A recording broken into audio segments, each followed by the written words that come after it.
In this episode, I sit down with Lucy Mejia, owner of Junkluggers of Atlanta Metro East. On the surface, junk removal sounds simple. You point to stuff, somebody hauls it away, and you move on. But what Lucy is building is something very different. It's a business built around sustainability, community impact, and doing the hard, unglamorous work with a level of care most people don't expect. Lucy shares how her upbringing sparked a passion for reusing and recycling, the winding path that took her from environmental work into full-time motherhood, and how the pandemic became the unexpected moment that pushed her to build something of her own. We also get into what it actually takes to run this kind of operation, building and training a crew, managing safety and insurance, tracking landfill diversion, and why business development and relationships have been her most reliable growth engine. And there are a few stories in here you won't forget. A 3-story home packed with paper, money falling out of TVs during an eviction, and the emotional side of estate cleanouts and hoarding situations, and what it looks like to bring compassion into work that most people never want to think about. If you're building a service business, leading a team, or you just want a behind-the-scenes look at what it takes to run an operation with real purpose, you're going to get a lot out of this conversation. Let's get into it.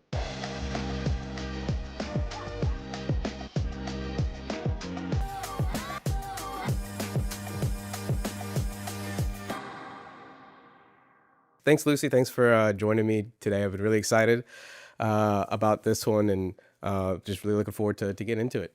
I appreciate you having Yeah. me today. Thank you, Yeah. Carlos.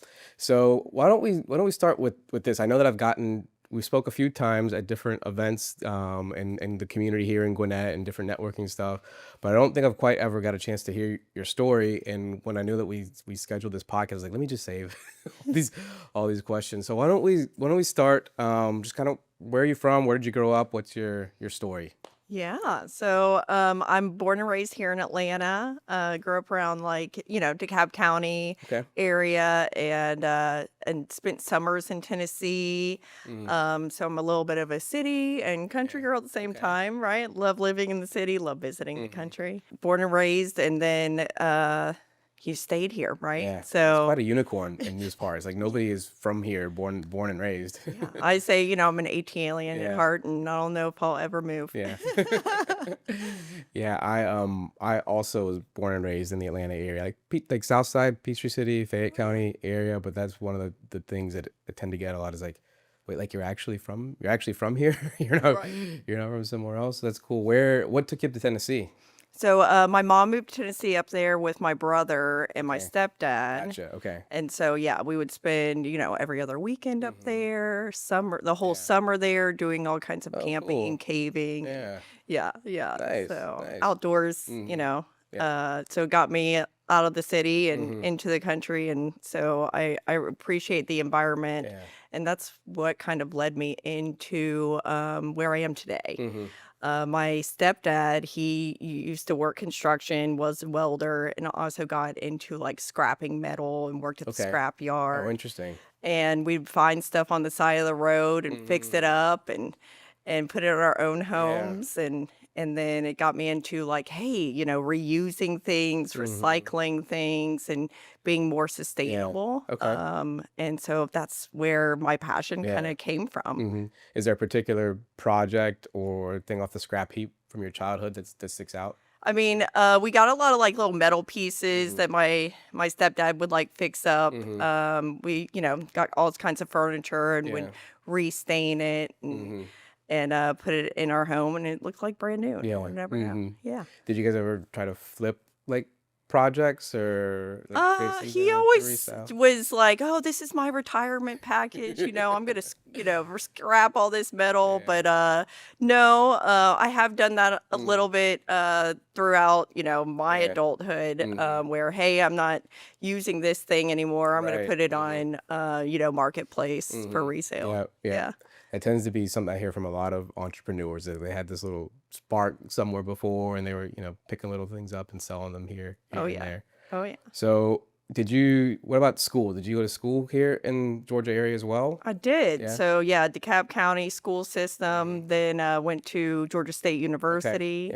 Yeah. Got my master's there Mhm. in environmental geology and Okay. geosciences. Gotcha. Yeah. And then did you use that degree when you first graduated, or what was before Junkluggers, I guess? Yeah, so, I've had an interesting, kind of career in work ethic. I started working for my dad when I was 14 years Okay. old. He was an entrepreneur or Mhm. is an entrepreneur, and he was a photographer, now is an anger management counselor. But I worked with Oh, interesting. him through college, then worked in the lab in college, Mhm. was the lab manager in the Okay. XRD What's lab. that? So we analyze samples for its composition, Okay. and so managed the lab. Out Mhm. of college, I ended up interviewing for environmental consultant positions, Mhm. and quickly realized it was 75% travel. Oh, wow. I Yeah. just gotten married to my husband Mhm. Ricardo, Yeah. and I'm like, well, 75% Yeah. travel, that's going to be tough if we want to start a family. Mhm. So I transitioned and decided, okay, well, I'm going to look for GIS positions. I worked for City of Atlanta Watershed Management. I did a couple internships there Mhm. in college, and then worked for Southern Company Gas doing Okay. Yep. GIS work, Mhm. thematic mapping, project management, Mhm. that kind of stuff. What is that GIS mapping, like, how does Southern Company use that? Like, for, like, I Yeah. don't know. Yeah. Yeah. So Southern Company Gas, there's pipelines Mhm. underneath all our roadways that Mhm. bring us gas into our Okay. businesses and into our homes, right? Mhm. And there were major pipeline replacement projects. Okay. Everything needs to be mapped out Mm. because we need to know exactly what's in the ground, what kind of pressure, what size Mhm. piping. I was the head of taking care of making sure that everything was in our system correctly, talking to the project managers on site Mhm. to make sure everything was in our system Yeah. accurately, because you don't want to dig in an area Mhm. and there's a pipe there and have a major leak happen, Mhm. or Yeah. Yeah. incident Or happen. yeah, life and death type stuff. Oh yeah. I remember I used to work in software, and sometimes we would have these crazy deadlines. We'd all be freaking out, and there was a more senior partner kind of at the consultant firm that was like, guys, I worked on software projects for hospitals and ambulances. Like, that was stressful. Like, that was life or death. This Yeah. is something. This is not the end of the world if we miss a deadline. So I'm sure it was interesting, but also could be a little bit stressful It at was, work. yeah, very interesting. I loved working there. The people there were fantastic. Hmm. And then I did thematic mapping too, Hmm. where I would talk to the engineers. They would put in a request. Hey, I need this shown on this map. Draw some polygons around this area because these are the areas we're going to be working in. And so that Yeah. was a really fun Cool. thing to do too. Well, interesting, but clearly not it for you, right? Because No. you made a transition. So was it from that to Junkluggers? Actually, I was a stay-at-home mom for Okay. 4 Okay. years. Yeah. So yeah, Yeah. so had my son and Okay. decided to stay home with Hmm. him. And then once the pandemic hit, Yeah. I'd had my daughter in like 5 months before the pandemic Okay. started. Yep. I never expected to be a full-time stay-at-home mom Hmm. for their whole Right. childhood. My plan was to get back in the workforce after they went to elementary Hmm. school. But timeline kind of sped up during the Yeah. pandemic because I was going nuts, Mm. to be Yeah. honest. It's like, I need to do something. And now I can work from home because everybody's Yeah. working from Hmm. home. So I was about to reach out to my old boss because he had always told me, hey, Lucy, there's always a position here Right. for you. Just reach out if you want to Hmm. come back and call me first, kind of Okay. Yeah. thing. So yeah, I was about to call him, Hmm. and that's when my husband was like, well, what if we start our own business Mm. instead? That led us down the Yeah. path of the Junkluggers. We Hmm. found a franchise advisor, financial Okay. advisor, and went down that exploration Hmm. of finding a business that we would be interested in Right. doing. Yeah. And the Junkluggers just stood out Yeah. immediately. Tell me a little bit about the franchise advisor. Maybe what they do, what their job is. That's something I've heard about, but I think it's before I got introduced to it, I was like, that was like a job that I just never even thought would Yeah. exist. So I think it's pretty cool. Why don't you share a little bit about that Oh, process? absolutely. Yeah, because I knew that I didn't want to do a startup, Hmm. especially with two small children at home. I needed that Hmm. backbone, that support. So that's when we found our franchise advisor. and she interviewed us and our interests and our skills and our goals and kind of, matched us, right? So she presented us with several options that were available. And I didn't realize how many Yeah. different franchises there are and what different industries I could like potentially be in. Right. And I was like, oh, wow, there's like just so many options. But it was great having her support and guidance because she was able to match us with things that were aligned with us. And so when those options presented itself, I knew immediately Yeah. which one it was. My husband was like, well, let's explore the other What options ones. what options were on the table for him? Maybe not necessarily for you. Right, because he does have a day job. He's, like he has a career, and so I'm running the Yeah. business. So I'm in there day in, day out. This is my, my baby, right? We knew because I mean it aligned with all of my passions, with all of my goals. Yeah. And it's something that I was really interested in doing because I didn't want to just create a job for myself. I wanted to create something that would get me through those hard times. Yeah. It's interesting, because you say you knew right away. It's not necessarily something I'd say is glamorous, right? Most businesses that print money aren't, right? Because I think it's like a saying about boring businesses do really, really well. But what about it just attracted you so much, right? Because a lot of people be like, junk, no, right, without even really thinking about it. Right. Well, with the Junkluggers, we do have a mission to keep and divert reusable items from the landfill.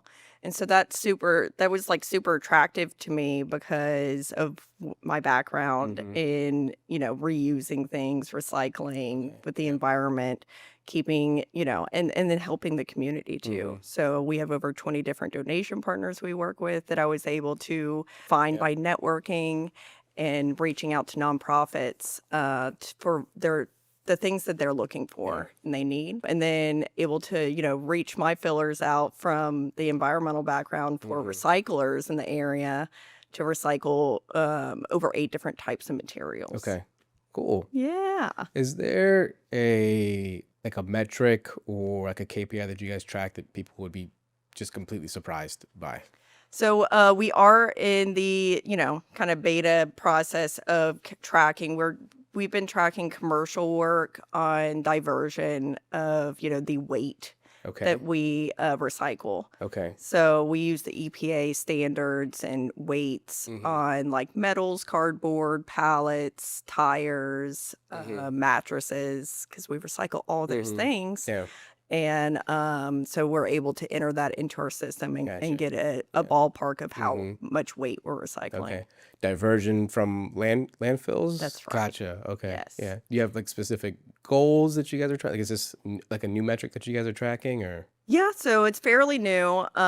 We've been doing it for about 6 months now. Okay. Always have been diverting, but never really tracked it in an appropriate way. Gotcha. And so I'm excited to, kind of roll it out to the public next year to, put it in our invoice. Yeah. Hey, we diverted this much weight from the landfill from doing your job, right? Gotcha. That's cool. Is that a local initiative for you, or that's a Junkluggers National? Very cool. Very Yeah. cool. How has their support been for you? And is it maybe something that was easier than you thought, or worse, or harder than you thought was going to be? Oh, yeah. So, I mean, the first year business is always like drinking through a fire hose, right? And especially if you're coming into a business that you've never done before. Yeah. So their support has been imperative because, I have a business coach that I meet with twice a month. We have our call center, we have our national accounts team, our marketing team, operations team, all at headquarters. And then we also have Slack channel where, all the franchisee owners are talking to each other every day. Yeah. Yeah. That's neat. Yeah. How big is your team now? So I have 6 crew. So 6 crew team members, and then I run the operations, marketing, all of that stuff. Yeah. So, do you? I guess you don't maybe have a typical day. Is it just kind of go in cycles, or what does that look like for you wearing so many different hats? I get up and I meet with a crew every morning. So we're in the warehouse at 6:30, Okay. going through, pulling the trucks around, seeing what's in the truck, see what we can consolidate, what we can recycle, Yeah. donate from the day before, Mm-hmm. and then get them ready, do our huddle, Yeah. get ready for the day, and then I'm, to work with Mm-hmm. emails, everything before I'm out the door, and Yeah. I'm doing networking and Mm-hmm. podcasts Yeah. and then our Yeah. calls with all our vendors as Mm-hmm. well. Yeah, I think for anybody that follows you on LinkedIn, they probably share the same sentiment as me. Like, you don't stop. No. You're like constantly at different events and doing different things. And do you have a favorite or one that is close to your heart? That's hard. I mean, I love being with my team, Mm-hmm. so it's really important for me to see them and there with them every day. Yeah. I love the kind of running around. Mm-hmm. So, because I sat at a desk for a long Yeah. time, Mm-hmm. and so the being a business owner, I'm able to set my own schedule Yeah. now. And I'm a busybody. Mm-hmm. So I don't like to just sit there at the same spot all the time every Yeah. day. Mm-hmm. Some days I have my admin days where I'm like, all right, Gotta let's sit just down. Yeah. focus and sit Mhm. down. But for the most part, I am running around, Yeah. and that's kind of my What favorite you part. enjoy? Yeah. What do those admin days consist of for you? Like, what do you typically Oh, have your yeah. heads down on? So our books, right? Okay. So financials, getting all those, said. I have metrics that I keep track of every Mhm. day, from the revenue to how much our expenses are Mhm. to our disposal rate, and then our recycling as well. Mhm. So yeah, talking with our vendors for the marketing, for all kinds of different things Mhm. that come with the Right. business. Yeah. So yeah. What's your I guess, what does your lead pipeline look like? Like, how are people coming in and conversion rates and all that kind of stuff? Oh yeah. Yeah. So I mean, we have all kinds of marketing going on, Mhm. but the one that's been the most successful is me being out there and doing Interesting. business Mhm. development. Mhm. hmm Yeah. I see a lot of the signs out on the side of the road. You get stuff from that too, or you're not? I guess I don't know, how would you even track that? You don't have like specific phone numbers on those, or? We don't have a Okay. specific phone number, Yeah. but when people call in, it is important for them to let us know. Yeah. That's one of our first questions we ask is, how do you hear about us? Mm-hmm. Right. And so that's how we're able to track where things are coming from. With our digital marketing, we do have tracking Right. numbers that lead and are automatically, put Mhm. in so that we know that, Yeah. hey, this person came from the internet Mhm. or from the yard sign or a referral. Yeah. But yeah, or a mailer. Yeah. Right. Yeah. For somebody that maybe doesn't know, myself included, I guess, before I started doing some research on you guys, right? Like, what differentiators are there for you versus other ones, right? Because I think there's a tendency, at least for me, like I said before, I started doing a little bit of prep for this, was that almost like it's commoditized, right? Oh, I'm just gonna get, I'm gonna call whoever I need to get this junk hauled away, right? So what's different about you guys, or that I think people should know? Well, we have great customer service. Mhm. My team is a jolly bunch. We're always laughing, having a good time, taking care of our Mhm. customer, sweeping up after the job. Yep. But the main differentiator beyond that is that we are eco-friendly, community Yeah. oriented. So, and my team make a huge emphasis on, hey, we're going to separate out the materials and sort it in the truck to the way that we can efficiently offload the items that can be diverted from the landfill Mhm. and keep in the circular economy. Mhm. So basically, we're donating a lot, we're recycling a lot, and we're disposing of items properly Mhm. so that we can take care of our environment, keep safe, Yeah. clean Mhm. environment, as well as our beyond community, right? So people that are less fortunate that might need certain items, we're donating, those items Mhm. to those over 20 different donation Mhm. partners that we have that Yeah. need different kinds of things. Yeah. What would you say are the top things that you guys divert? Like, what items? So, furniture is a big Mhm. one, clothing, metals, cardboard, tires, mattresses. Those can be reused. Yeah. I know that people are like, oh, mattresses, how does that? But Yeah. they are refurbished or they're taken apart and their textiles are used and, cleaned and recycled. So, yeah. What would you say is the thing that surprised you the most? Meaning, like, I can't believe, like, it didn't just happen once that somebody was getting rid of it. Like, it just happened over and over and over again that just surprised you from not being in the business before. I guess, a lot of people have a hard time letting go. So that it wasn't surprising, but it was, something that is always a challenge. They called us, so I expect them to be ready.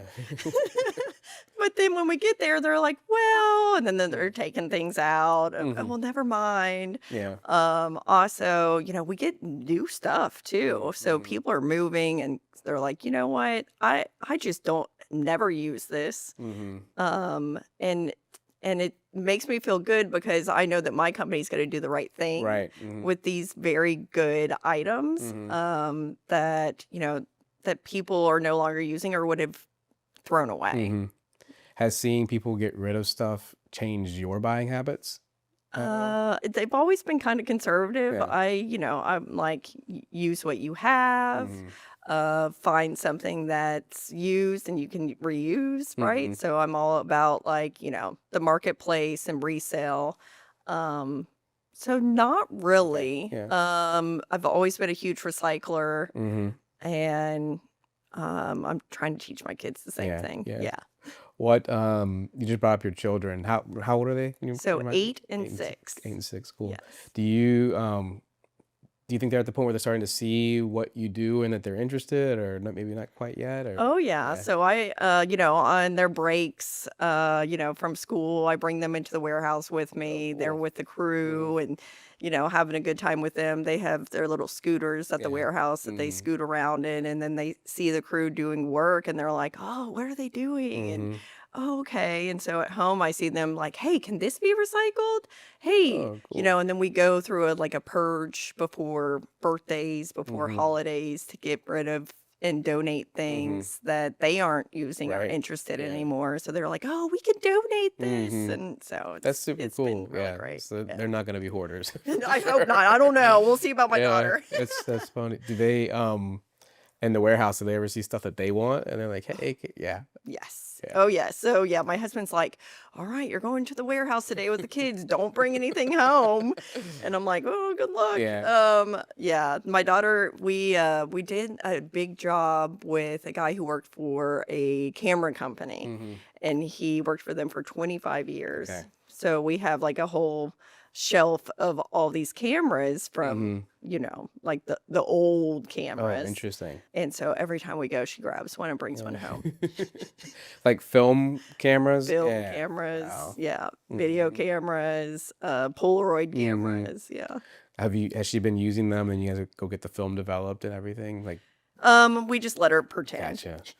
I was thinking that'd be cool. Like, kids have like no concept of that today. Like all digital and everything. That would be a neat thing to do with them. Well, funny enough, we have like a rotary phone also. Oh, I cool. have kind of like a little, I guess memorabilia kind of shelf with all kind of old knickknacks. And so they know what a flip phone is. They know what a rotary phone is. But it was hilarious Yeah. because when my kids picked up the rotary phone, they put the speaker to their they didn't do Yeah, this. they didn't do it that They way. did this. So it was like, oh, they put the speaker to their mouth. Yeah. And I was like, no, this is how you This is hold how a the phone phone. works, yeah. My son does the same thing with phones in the hotels. That's the only time he could like find an actual phone. Right. And actually, his fascination with it went back to, I think he was maybe almost 3. We were at an all-inclusive resort, and we ordered pizza. He ordered a pizza, like whatever, 9 o'clock at night. And so now every time because he's only 4.5. So every time we go to a hotel, he picks up the phone and he's like, hello, I would like a pizza, please. He just thinks that he could just like free pizza everywhere at every So hotel. cute. So it's fun. What have you told him one thing? You're like, nope, we're not taking that. You cannot have this. Yeah, the bigger items, right? Yeah. So we get all kinds of things like, kids' kitchen set, like the water tables, all kinds of different things where I'm like, we don't have room for that. Yeah. And so, or hey, why don't we keep it here? And then you can play with it Yeah. next time you come to work with Yeah. me. How long are you guys holding on to that kind of stuff? Typically goes out pretty fast. Okay. Our warehouse isn't huge. Okay. But it does hold a lot, and we consolidate, and the guys know how to pack things tight. But we have donation partners coming to us every week to do pickups. And then with our recycling too, once we get a full load, then we're off to the recycler with that. Cool. hmm What would you, if you had to break it down or categorize the types of removals, meaning this is just somebody just needed to have their garage cleaned out versus this is somebody that had, something tragic happen in their family. Like, what is like the breakdown of the types of, I guess, customers that come to you? We do about 65% commercial. Okay. The rest is residential. So we're doing anything from office cleanouts to dumpster corral cleanups, bulk items. We work with a lot of apartments. Okay. So when people skip out there, they leave their stuff behind, and we come in and Interesting. clear that unit for the community. Yeah. And then residential, we can do anything from one item, like a refrigerator, to full house, full estate cleanouts. Gotcha. When people skip out, I don't know why, I just assume when somebody skips out that it's maybe not in the best shape and that it's kind of dirty. Like, is there a line where you're like, hey, this is too dirty and you need to get somebody else, like kind of hazmat type stuff, or what? I'm sure you have things that you aren't willing to do, I'm guessing. There are a few, but our crew, they get down and get dirty. I do too. So like when we have like a collector or hoarder situation happen, then I'm going in there and helping them as well. But the things that we kind of typically will put off and need another expert involved in is like if there is any kind of infestation, bed bugs, stuff like that, then we'll request pest control to come in, and we can be your full concierge. I have all the resources. So if you Like want run me to point. take care of it, then then I will, and then we can just we just bill accordingly, right? But yeah, pest control would need to come in, exterminate, make sure everything's good, and then that's when my team can come in and take care of all the items. Okay. What is there a particular story or thing that your team like still talks about to this day, or case that stands out? Oh yes. So we did a house. It was a 2,600 square foot home, 3 stories, and it was packed to the brim with paper. So I mean, taller than me, paper through in every single room, and paper's really heavy. Once you get that much volume of paper, it's it's hard to deal with. Like bills or printed out paper, Everything, just like newspapers, magazines, books, receipts. I mean, this person did not throw a single piece of paper away.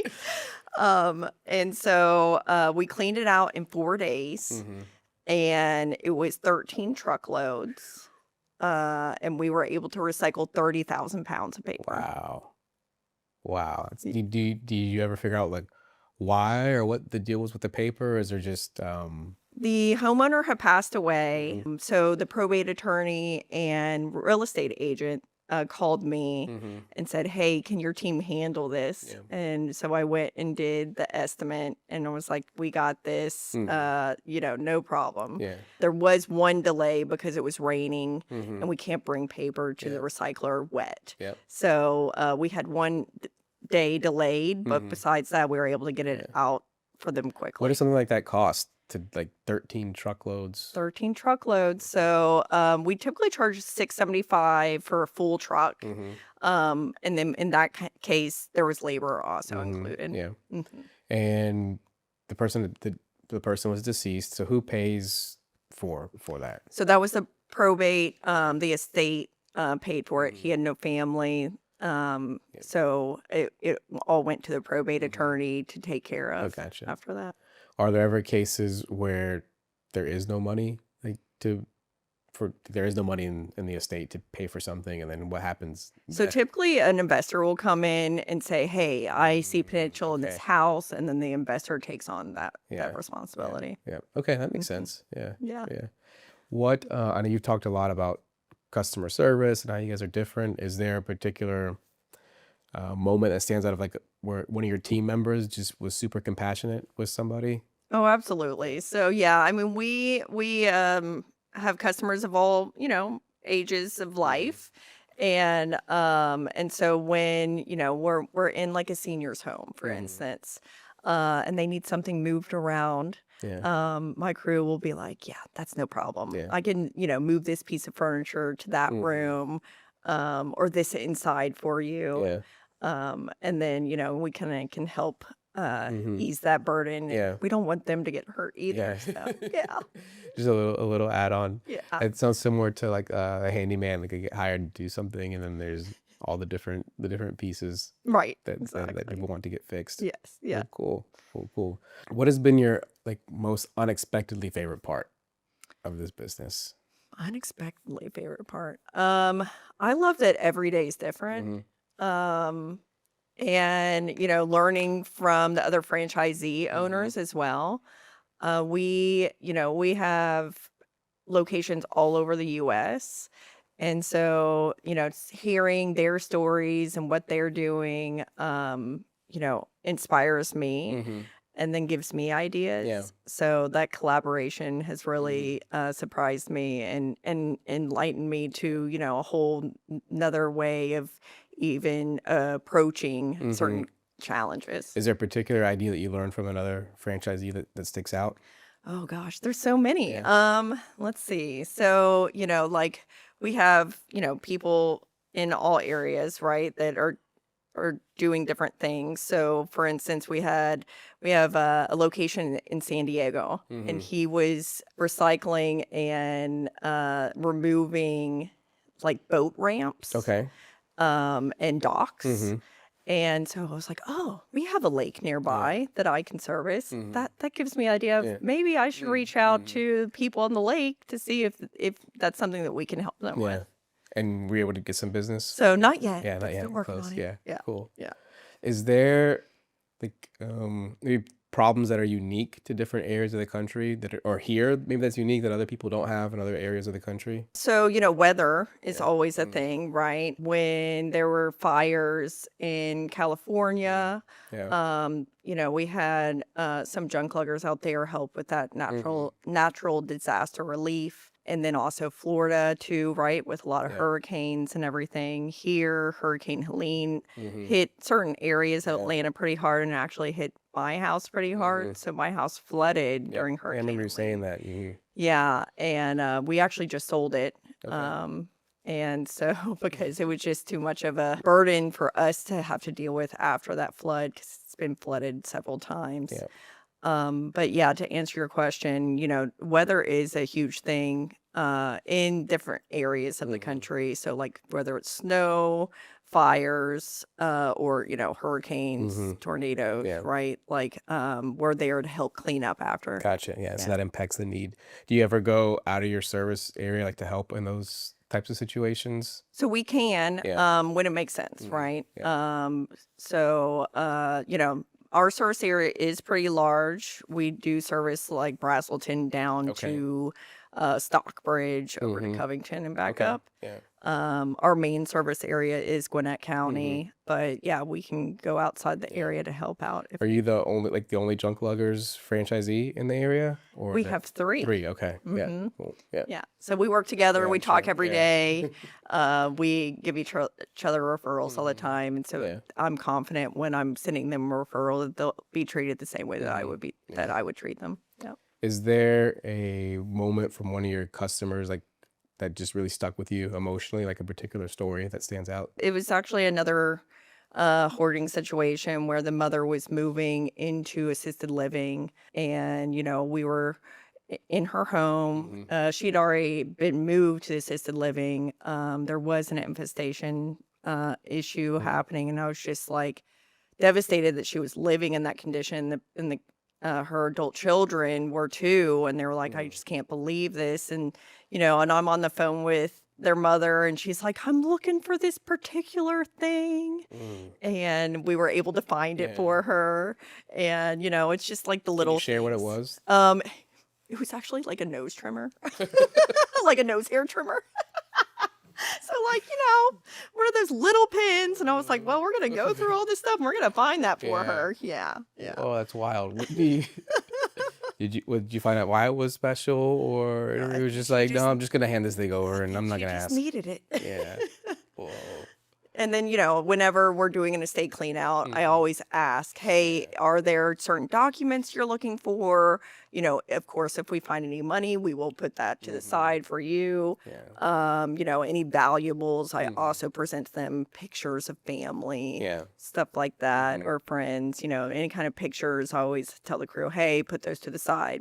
Let's Yeah. ask them first if they want to keep these Mhm. things. Yeah. Is there anything that you guys have found where you're like, I don't know if I was supposed to find this, or like, I don't know. You said money made me think like a suitcase with 50 grand or something in it. That would kind of freak me out. I think if I found that in somebody's house. We did an eviction Mhm. before that was quite interesting in Southwest Atlanta. Mhm. It was an eviction for a reason. There were like TVs all around, and we took the TVs off the walls, and money just fell from the TVs. And so we gave that to the landlord. Yeah. Been like, here's your rent. Yeah. Yeah. You remember about how much? We didn't count it, but it was, they had money guns, if you know what that is. Mhm. So you can kind of imagine what Yep. kind of place we're talking about. Yep. Yeah. Yep. I'm following. I'm tracking. I had a friend that I got one of those guns once for like a gag thing. It was pretty funny. Yeah. What's maybe something that your team deals with that customers don't see? So, we're lifting, a lot of stuff every single day. We go through safety brief every morning in our huddle. So it's, really important that the team takes care of each other, and the property that they're in. Mhm. So when we're training, we talk about techniques of how to lift properly, communication to each other. Mhm. If an item's too heavy to lift, to make sure you ask Yeah. for your team members' help. Mhm. So those are the things that that we pride ourselves in, is our safety. Mhm. And that people may not realize that this is like true hard labor Yeah. on our crew Mhm. every single Yeah. day.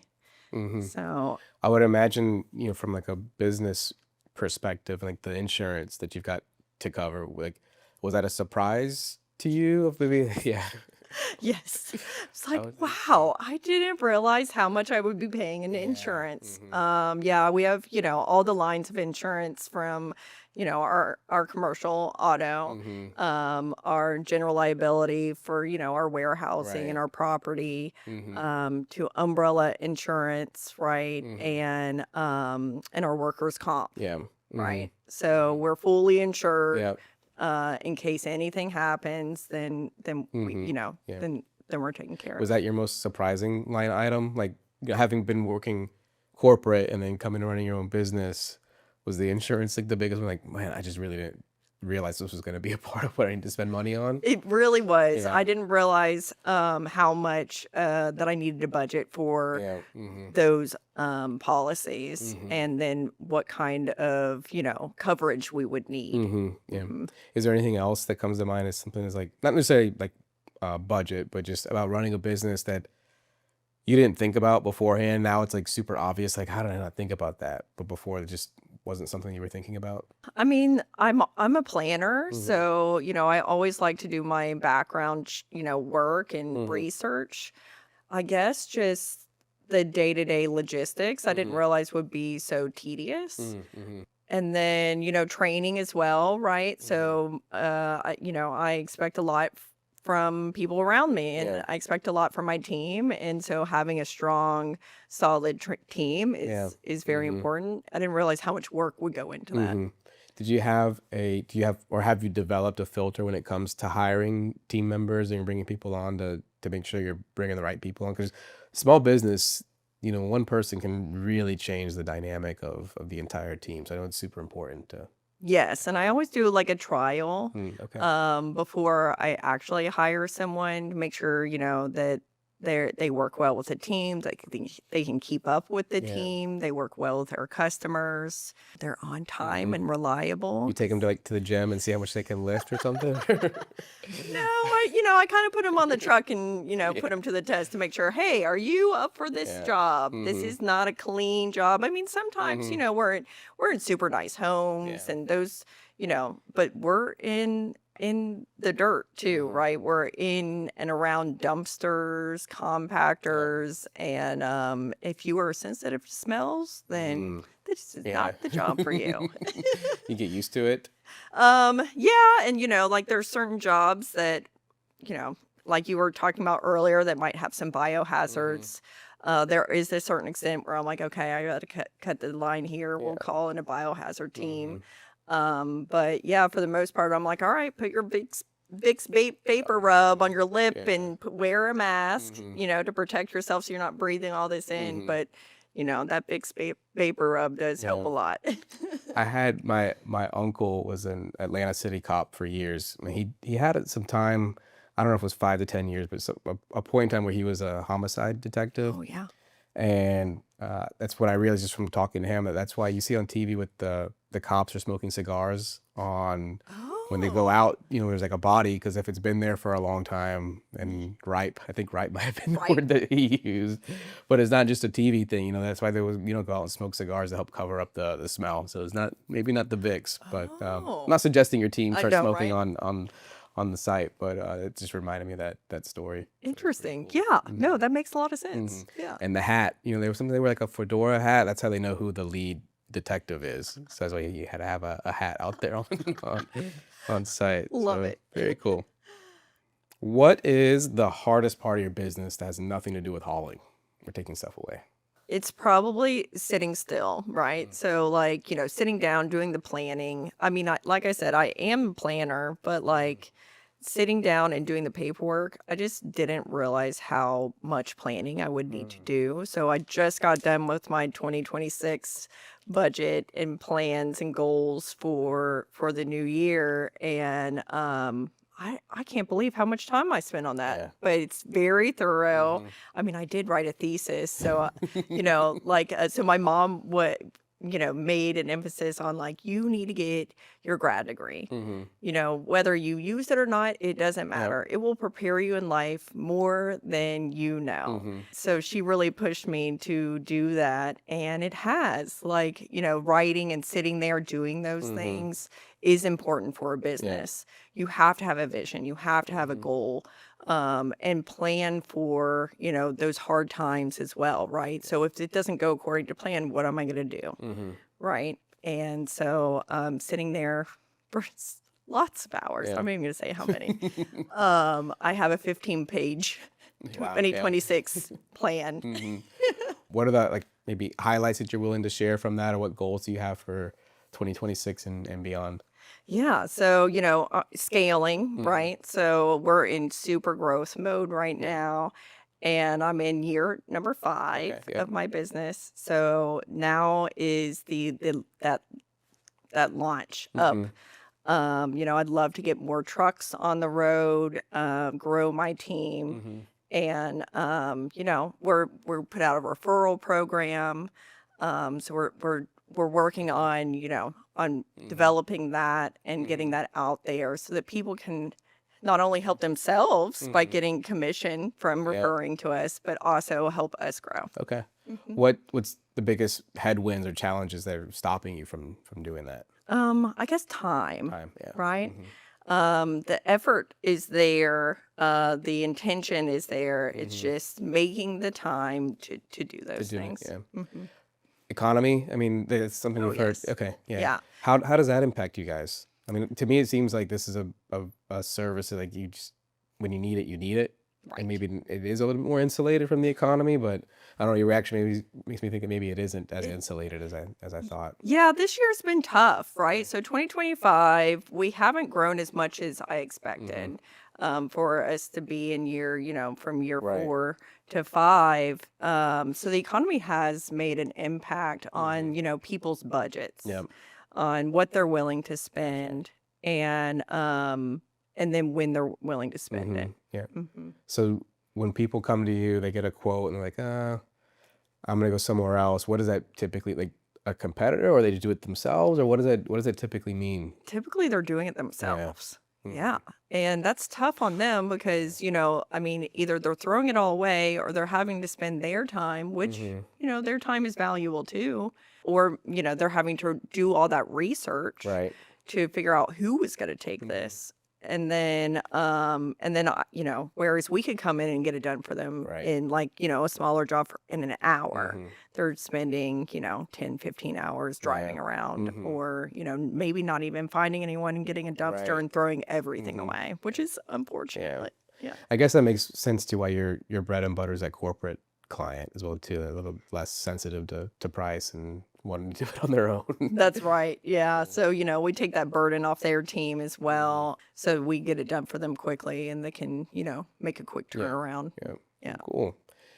Is there anything else as kind of we wrap up that maybe you want to share about your company, your team, or just maybe a lasting thought you'd like to leave the viewers with? Yeah. So, I mean, I'm super involved with the community board of Because One Matters. It's a nonprofit helping families and children impacted by foster care. Okay. So that's something that's, I've been on the board for a year Mhm. now, maybe a year and a half. It was a year and a half. And so, just being a part of the community, helping different organizations is something that I love to Mhm. do.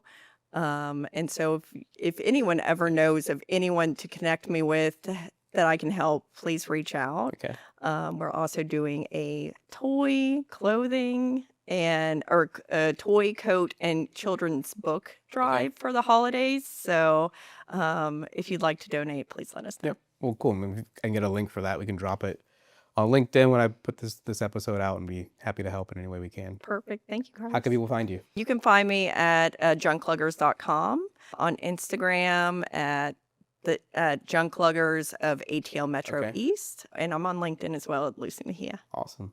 All right. Well, thanks for coming in. I really appreciate it, and I'm looking forward to hear how 2026 goes for you guys. Thank you, Carlos. All I right. appreciate you having me Awesome. today. Thank you.